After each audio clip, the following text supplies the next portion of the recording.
तो प्यारे बच्चों, आप सभी का इस रसायन विज्ञान की कक्षा में स्वागत है। और ये कक्षा 11 का लेक्चर 6 है और chapter some basic concept of chemistry, जो पहला चैप्टर है, जो चैप्टर 1 है, ये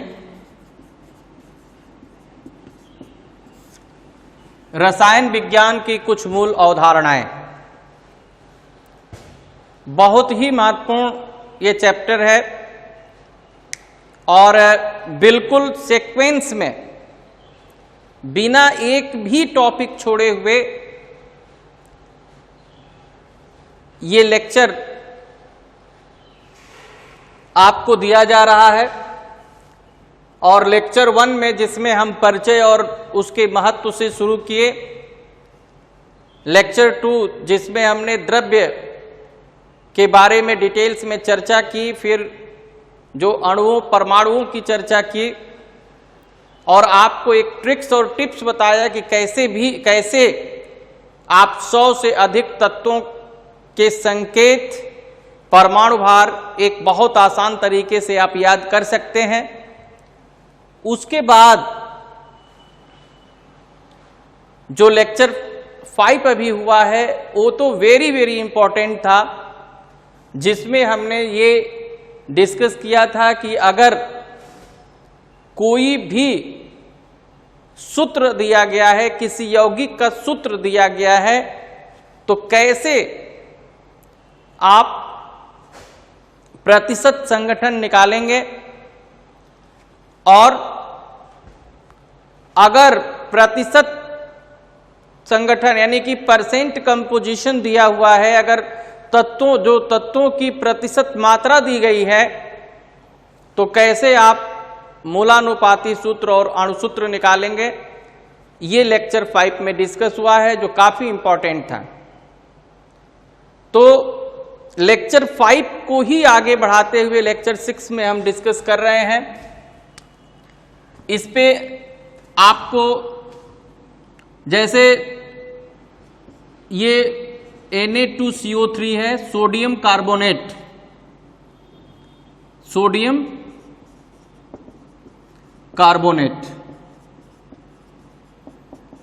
जो वॉशिंग सोडा होता है,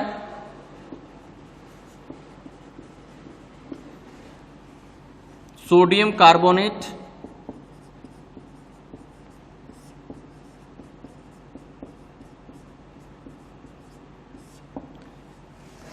अगर हम आपको दे दें कि सोडियम कार्बोनेट में जो सोडियम है, कार्बन है और ऑक्सीजन, इसकी प्रतिशत मात्रा ज्ञात कीजिए,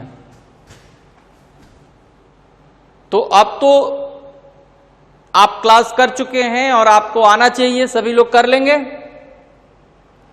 तो चलिए 2 मिनट का टाइम देते हैं। आपको निकालना है कि सोडियम कितना परसेंट है, कार्बन कितना परसेंट है और ऑक्सीजन कितना परसेंट है।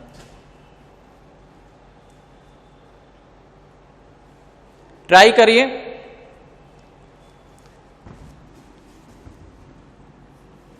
इसमें जो प्रश्न ये है कि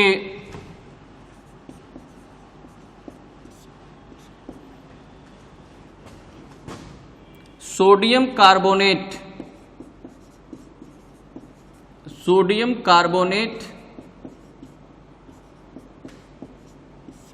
Na2CO3 में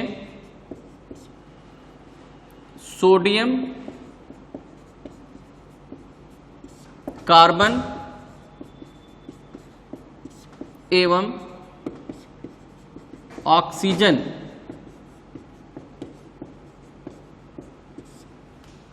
की प्रतिशत मात्रा ज्ञात कीजिए या प्रतिशत संगठन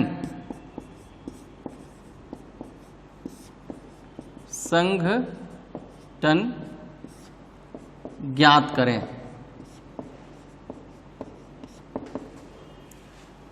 तो ये 2 मिनट का टाइम दे रहे हैं। आप सब ट्राई कर रहे हैं, तो चलिए देखिए इसको बता देते हैं, आप अपना अपना मिला लीजिए। क्या बताए थे इसमें कि सबसे पहले जो जो तत्व हैं उसको लिख लेंगे, जैसे सोडियम है, कार्बन है, ऑक्सीजन है। इनकी जो संख्या है, जैसे सोडियम का ये 2 दिया है तो 2 लिख दीजिए।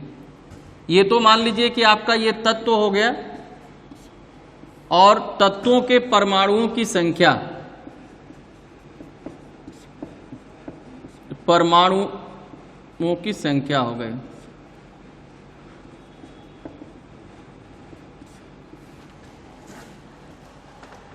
अब इसके बाद जैसे मान लीजिए ये आपका 2 है, ये 1 है, ये 3 है,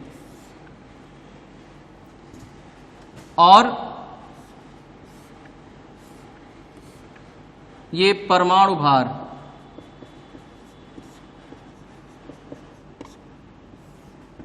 तो परमाणु भार 23 है, ये 12 है, ये 16 है।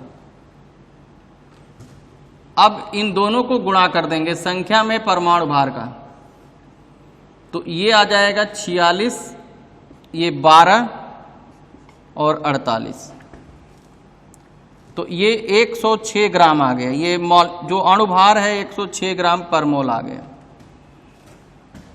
अब आपको क्या निकालना है, ये परमाणुओं की संख्या, ये परमाणुओं की संख्या गुणे परमाणु भार है। अब आपको निकालना है सोडियम की प्रतिशत मात्रा। तो सोडियम की प्रतिशत मात्रा ये जैसे 46 है, गुणे 100, आइए 106 कर देंगे। वैसे ही कार्बन का निकालेंगे, तो कार्बन का कितना है, ये 12 है, ये 106, तो ये 4600 बटा 106 हो जाएगा, और ये 1200 बटे 106 हो जाएगा। और ये जो हाइड्रोजन है, सॉरी ऑक्सीजन, तो ये है आपका 48,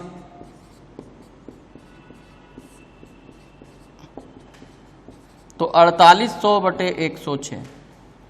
आप इसको जैसे दशमलव में नहीं बदलना चाहते हैं तो इतना ही जैसे आप लिख दीजिए।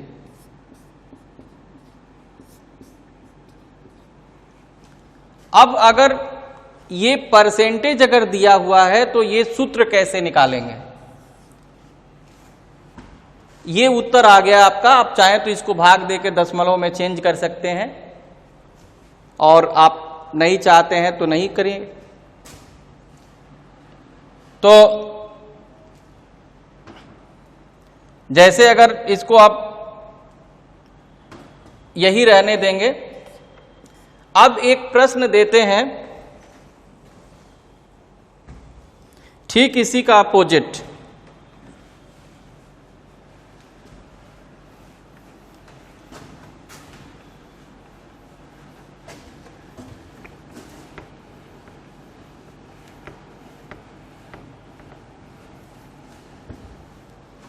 कि अगर यही प्रतिशत मात्रा हो तो आप मूलानुपाती सूत्र और अणुसूत्र कैसे निकालेंगे।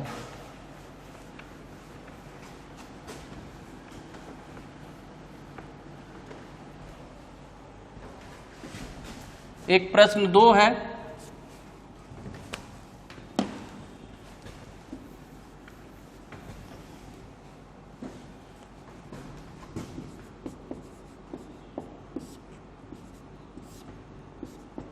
कि यदि एक यौगिक में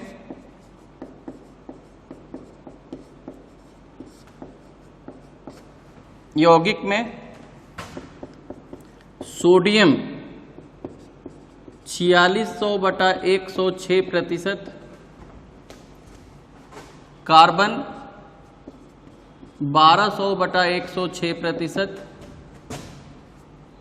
एवं ऑक्सीजन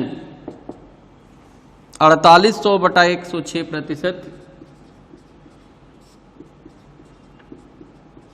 है। यदि इसका अणुभार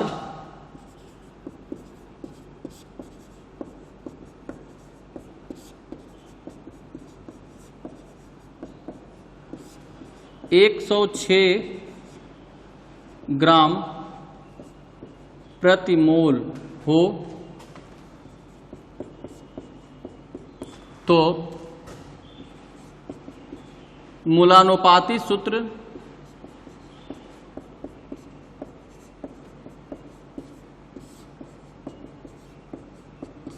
एवं अणुसूत्र ज्ञात करें। तो चलिए, आपको बता चुके हैं लेक्चर 5 में, ज्ञात कीजिए कैसे करेंगे। ये सोडियम, कार्बन और ऑक्सीजन की प्रतिशत मात्रा दी गई है और आपको ये मूलानुपाती सूत्र और अणुसूत्र ज्ञात करना है। तो क्या तरीका बताए थे? सबसे पहले तो उम्मीद है कि कुछ लोग सॉल्व कर रहे होंगे या कुछ लोग कर भी लिए होंगे। तो आइए देखते हैं कैसे आप किए हैं। तो सबसे पहले हम क्या बताए थे कि यहां तत्व लिखना है, फिर क्या लिखना है? तत्व का परमाणु भार, तत्व का परमाणु भार लिखना है। फिर क्या लिखना है? प्रतिशत संगठन। फिर क्या लिखना है? अब लिखना है आपेक्षिक अनुपात, रिलेटिव रेशियो। तो ये होगा प्रतिशत संगठन बटे परमाणु भार, और ये लास्ट में ये सरल अनुपात।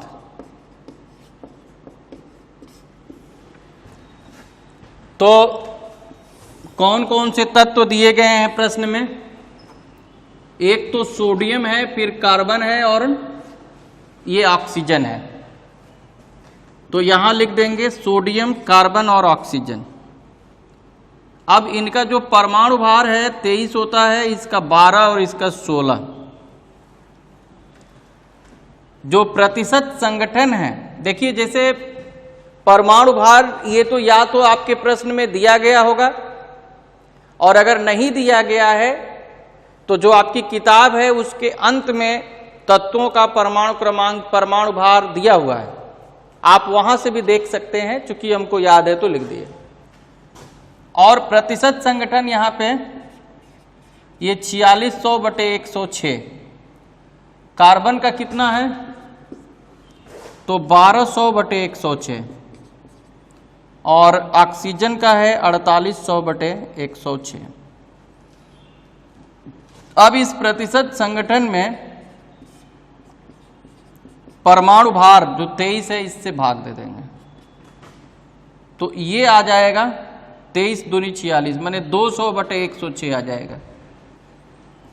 अब ये 1200/106 है और इसका परमाणु भार 12 है, तो इससे भाग दे देंगे तो ये 100/106 आ जाएगा।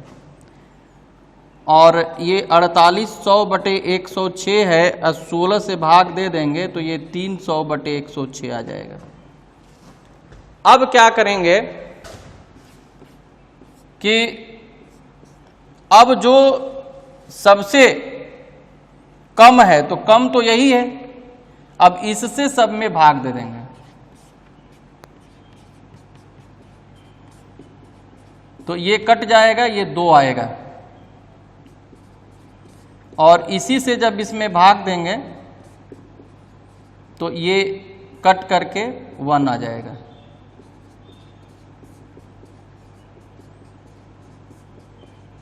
ये 100/106 से भाग दिया जा रहा है, जो सबसे छोटा है। तो ये 213 आ गया सरल अनुपात। तो अब मूलानुपाती सूत्र ये आपका हो जाएगा, सोडियम 2 है, कार्बन 1 है और ऑक्सीजन 3 है, और मूलानुपाती सूत्र भार होगा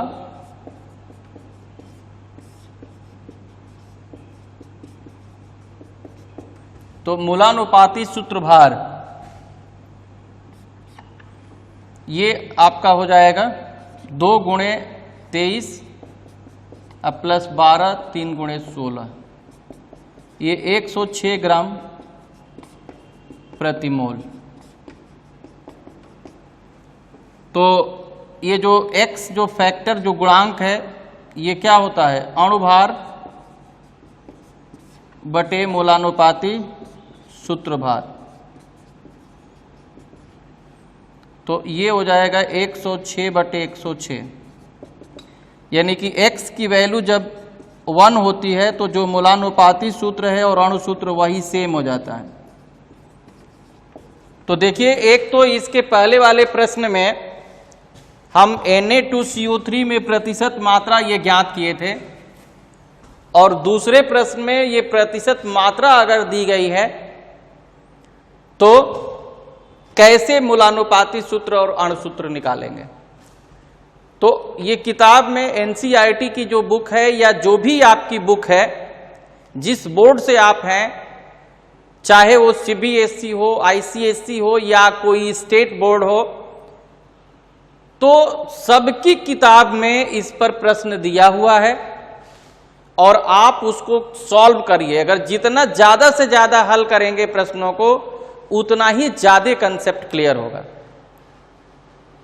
तो अब इसके आगे हम ये चर्चा करेंगे कि परमाणु भार और द्रव्यमान संख्या में क्या अंतर है। परमाणु भार और द्रव्यमान संख्या में क्या अंतर है। तो जैसे कुछ तत्व हैं, उदाहरणों के द्वारा हम परमाणु भार और द्रव्यमान संख्या को पहले उसका अंतर समझेंगे, फिर उसकी परिभाषा भी समझेंगे।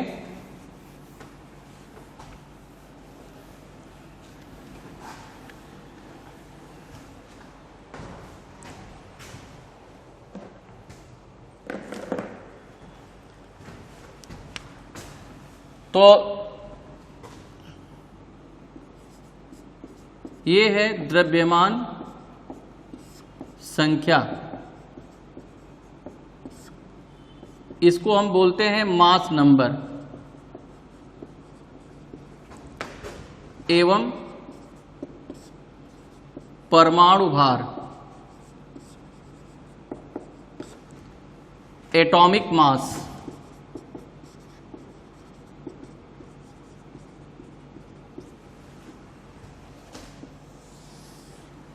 अब जैसे कुछ तत्व हैं, यहां देखिए, और यहां पे हम ले लेते हैं परमाणु भार, और ये है द्रव्यमान संख्या।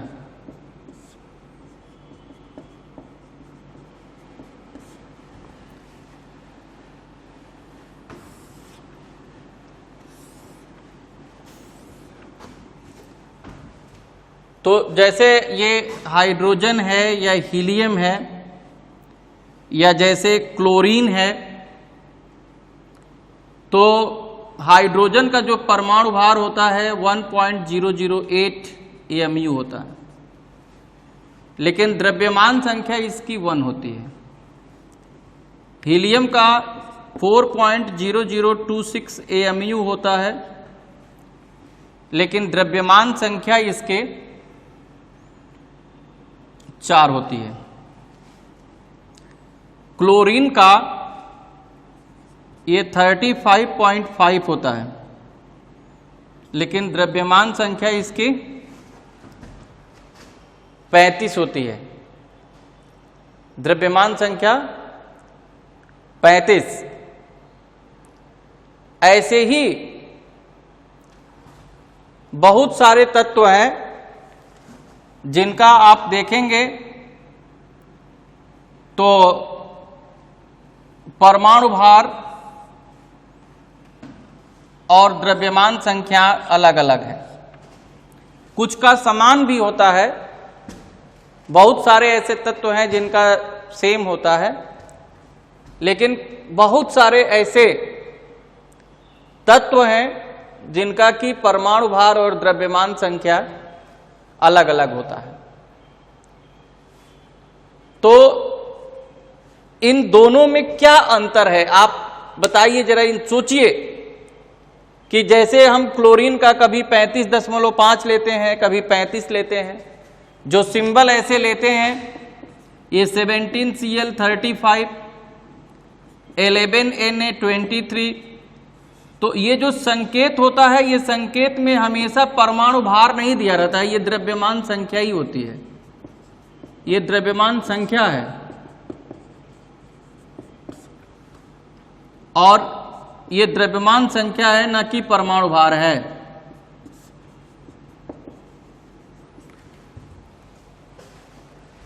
तो क्या अंतर है द्रव्यमान संख्या और परमाणु भार में?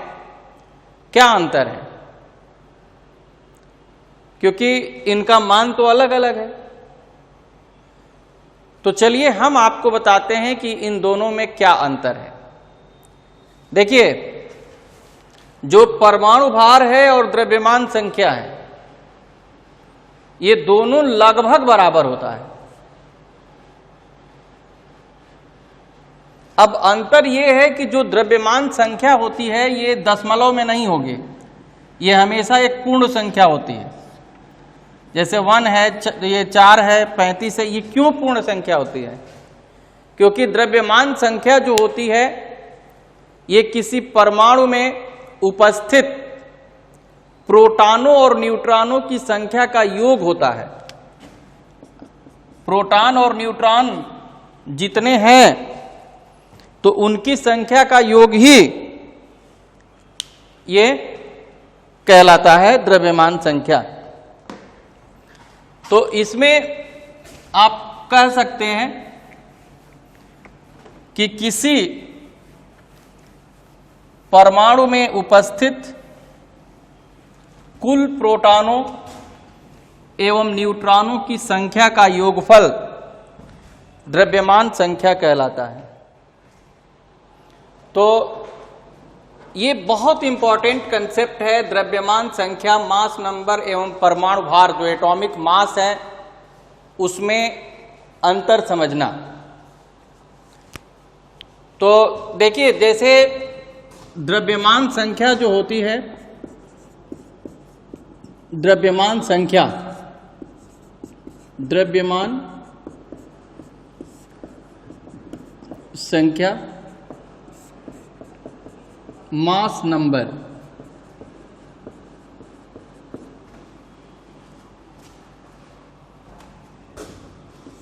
तो किसी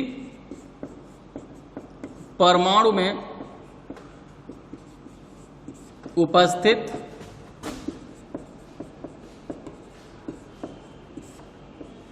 कुल प्रोटॉनों एवं न्यूट्रॉनों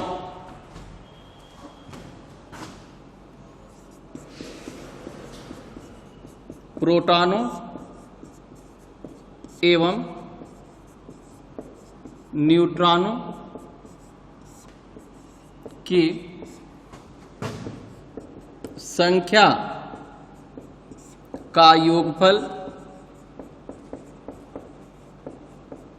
द्रव्यमान संख्या कहलाता है।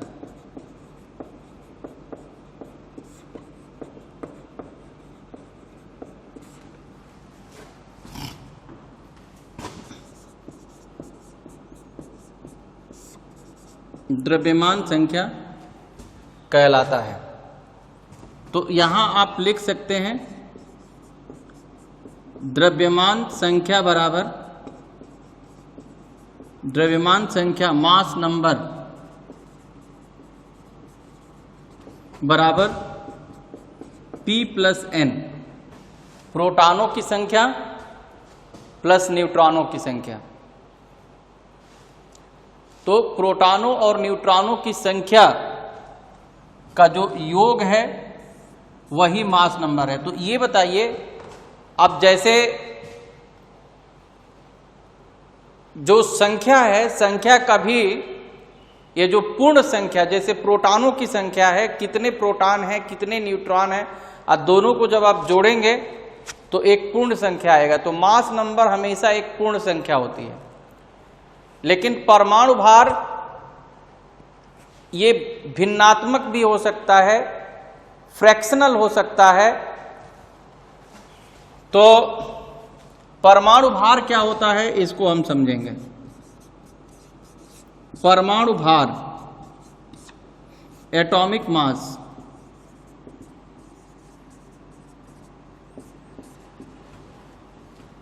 अब जो परमाणु भार है, परमाणु भार द्रव्यमान संख्या के लगभग बराबर होता है। द्रव्यमान संख्या के लगभग बराबर होता है, लगभग बराबर होता है।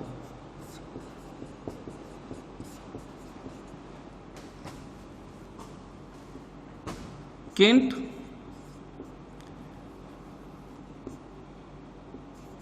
ठीक है, तथा यह तत्व में उपस्थित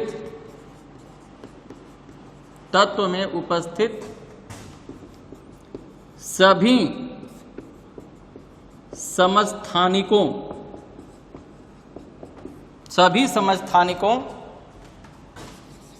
के परमाणु भारों का औसत सापेक्ष भार होता है।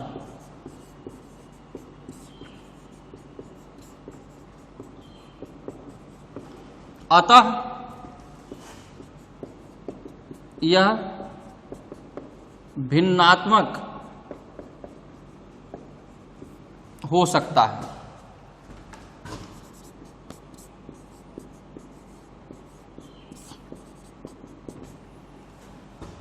तो परमाणु भार जो होता है, ये जितने भी तत्व के समस्थानिक हैं, जैसे अब हाइड्रोजन है, तो हाइड्रोजन के कौन कौन से समस्थानिक होते हैं? ये 1H1, 1H2, 1H3। ये प्रोटियम है, ये ड्यूटीरियम है, और ये ट्राइटियम है। तो इसी तरह से जो विभिन्न प्रकार के तत्व होते हैं, वो अपने अपने समस्थानिकों का के परमाणु भारों का जो तत्व हैं, समस्थानिकों के मिश्रण होते हैं, और उन समस्थानिकों का जो औसत सापेक्ष भार होता है वही परमाणु भार होता है। तो चूंकि जो प्रोटॉन है और न्यूट्रॉन है, तो प्रोटॉन और न्यूट्रॉन, जो इलेक्ट्रॉन है, इलेक्ट्रॉन प्रोटॉन का 1/1836 भाग होता है। जो इलेक्ट्रॉन है वो प्रोटॉन के मास का 1/1836 भाग और न्यूट्रॉन का 1/1839। यानी कि जो इलेक्ट्रॉन का जो द्रव्यमान है वो नगण्य होता है, मेन प्रोटॉन और न्यूट्रॉन ही होते हैं। तो इसलिए ये संख्या लगभग बराबर आती है, लेकिन दोनों का जो गणना है अलग अलग तरीके से किया जाता है।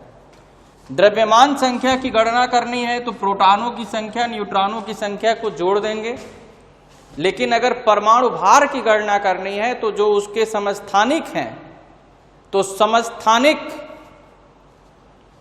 की जो प्रतिशत मात्रा है और उनका जो परमाणु द्रव्यमान है, तो उससे आप करेंगे तो इसका एक सूत्र भी है और उस सूत्र से आप परमाणु भार की गणना कर सकते हैं।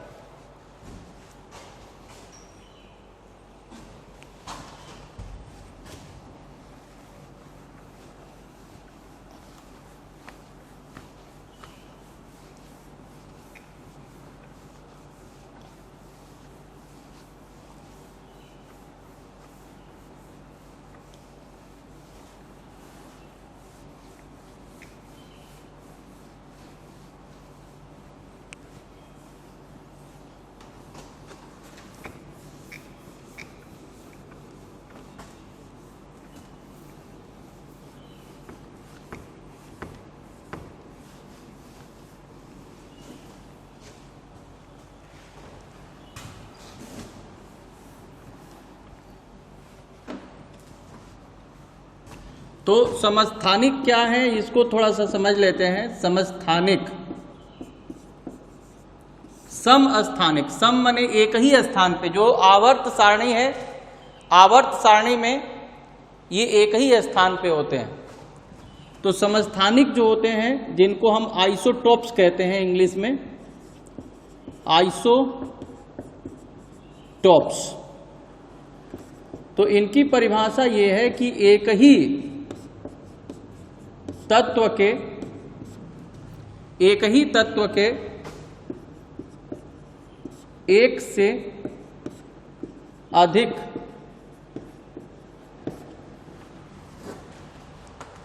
से अधिक परमाणु जिनका परमाणु क्रमांक समान एवं परमाणु भार भिन्न होता है,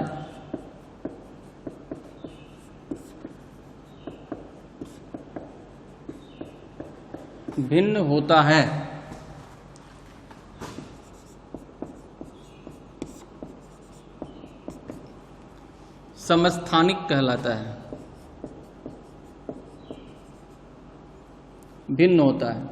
और इन्हें आवर्त सारणी में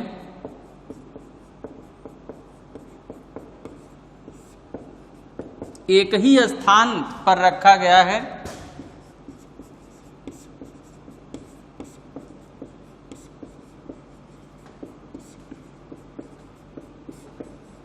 इसलिए इसे समस्थानिक कहते हैं।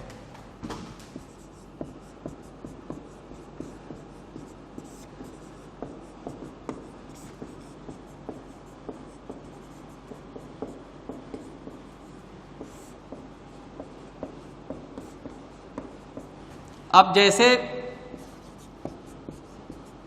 ये जो तत्व है हाइड्रोजन, H, तो इसके जो समस्थानिक हो जाएंगे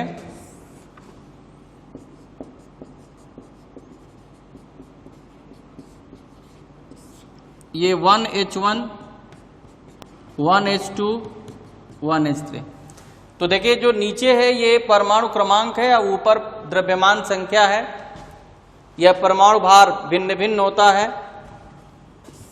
उसी तरह से जैसे ऑक्सीजन है तो इसका 8O16, 8O17, 8O18 होता है। ये नाइट्रोजन है तो इसके जो समस्थानिक होंगे 7N14, 7N15। तो इसी तरह से बहुत सारे तत्व होते हैं जिनके की जो अपने समस्थानिकों से मिलके बने होते हैं। तो ये प्रकृति में अधिकांश तत्व अपने समस्थानिकों का मिश्रण होते हैं। मिश्रण होते हैं। माने अधिकांश तत्व हैं जो अपने समस्थानिकों के मिश्रण होते हैं। तो ये समस्थानिक इसलिए आपको बताया गया कि अगर समस्थानिक के बारे में जानकारी रहेगी तभी आप परमाणु भार निकाल पाएंगे। तो आइए अब हम समझते हैं कि परमाणु भार की गणना कैसे करते हैं।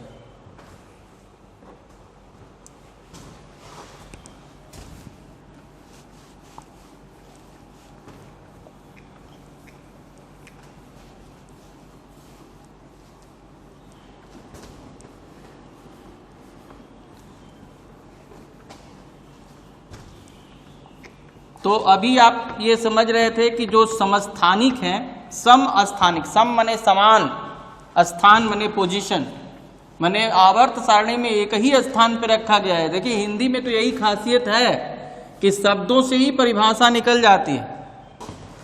तो जैसे मान लीजिए, माना कि कोई तत्व E है। अब E फॉर एलिमेंट होता है तो E मान लिए, तथा इसके समस्थानिक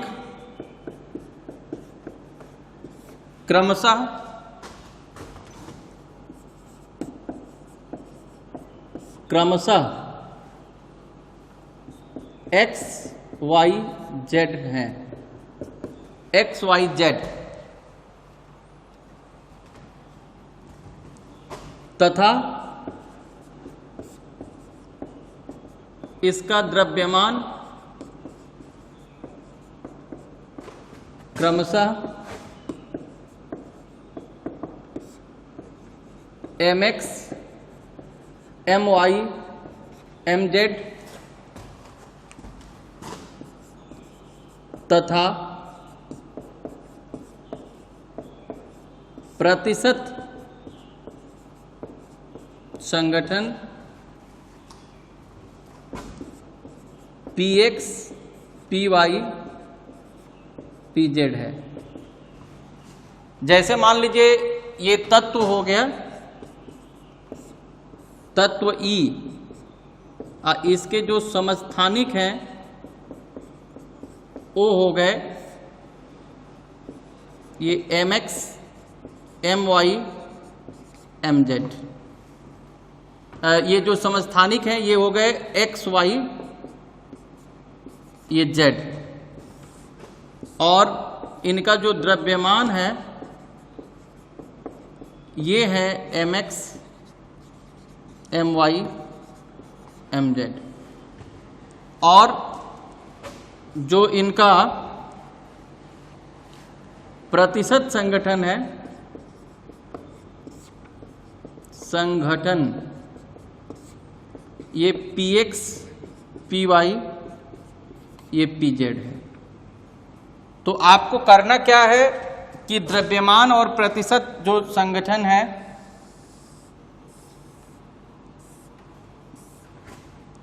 ये द्रव्यमान गुणे प्रतिशत संघटन तो गुणा कर देना है। जैसे mx px ये आपका हो जाएगा my py और mz pz, और सबको जोड़ देना है। तो mx px plus my py plus mz pz, तो यही आपका हो गया परमाणु भार। परमाणु भार, चूंकि ऊपर प्रतिशत है तो 1/100 होता है, तो ये हो जाएगा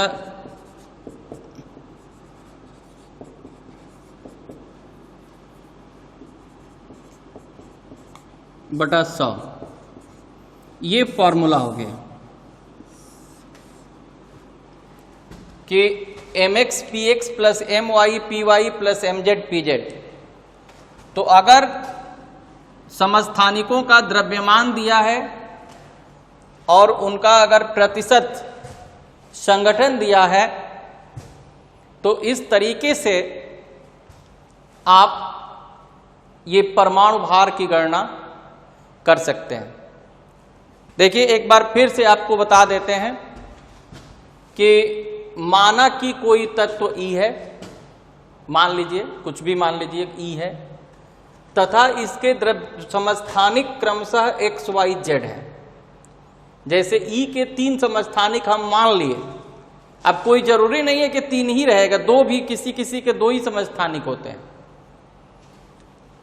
तथा इसका द्रव्यमान क्रमशः mx p क्रमशः का मतलब कि x का mx, y का my और z का mz। उसी तरह से जो परसेंट कंपोजिशन है, प्रतिशत संगठन, ये px py pz है। तो आप कैसे निकालेंगे? तो जो x का द्रव्यमान है और प्रतिशत दोनों को गुणा कर दिए, m का द्रव्यमान और प्रतिशत गुणा कर दिए, और z का जो द्रव्यमान है और प्रतिशत गुणा करके 100 से भाग दे दिए। अब 100 से भाग क्यों देंगे? क्योंकि 40% अगर मान लीजिए है तो 40/100, 100 नीचे आ जाएगा। तो इस तरह से हम किसी भी तत्व के परमाणु भारों का गणना करते हैं, और इसमें चूंकि ये एक औसत सापेक्ष भार है, इसलिए ये दशमलव में भिन्नात्मक भी आता है।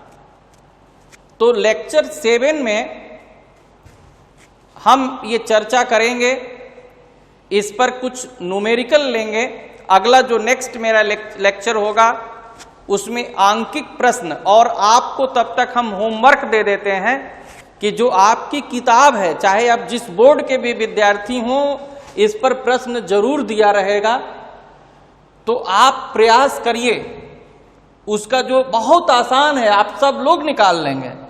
ये द्रव्यमान और प्रतिशत में गुणा कर दीजिए जितने समस्थानिक हैं, और जोड़ के 100 से भाग दे दीजिए, आपका उत्तर आ जाएगा। बहुत आसान है, लेकिन इसको उदाहरण लेकर के हम अगले जो लेक्चर मेरा 7 होगा उसमें समझाएंगे। तो आज बस इतना ही, और आप प्रैक्टिस करिए, और कोई भी आपको दिक्कत होती है, प्रॉब्लम होती है, तो आप कांटेक्ट कर सकते हैं। और जितना ज़्यादा से ज़्यादा, और ये मेरा क्लास अगर आप जैसे लेक्चर 1 से लेकर के और सारा अगर कर लेते हैं, तो ये मेरा पूरा चैलेंज है कि मूल कंसेप्ट का, चाहे वो बोर्ड परीक्षा का आपकी किताब का प्रश्न हो या JEE PMT का हो, आप कहीं से कोई भी प्रश्न लगा लेंगे, ये मेरा पूरा दावा है। और आपको अगर मेरी बात पर विश्वास नहीं है तो आप लगा के देखिए कि आपको आता है कि नहीं आता है, और उसके बाद आप हमको कमेंट कर सकते हैं, कांटेक्ट कर सकते हैं कि सर आपने तो ऐसा बोला था, हमसे तो लग ही नहीं रहा है। तो एक बार प्रयास तो करिए। तो ये लेक्चर जो 7 होगा उसमें इस पर हम न्यूमेरिकल प्रॉब्लम डिस्कस करेंगे 2-3, जिससे आपका कंसेप्ट और क्लियर हो जाए। तो आज बस इतना ही। Thank you.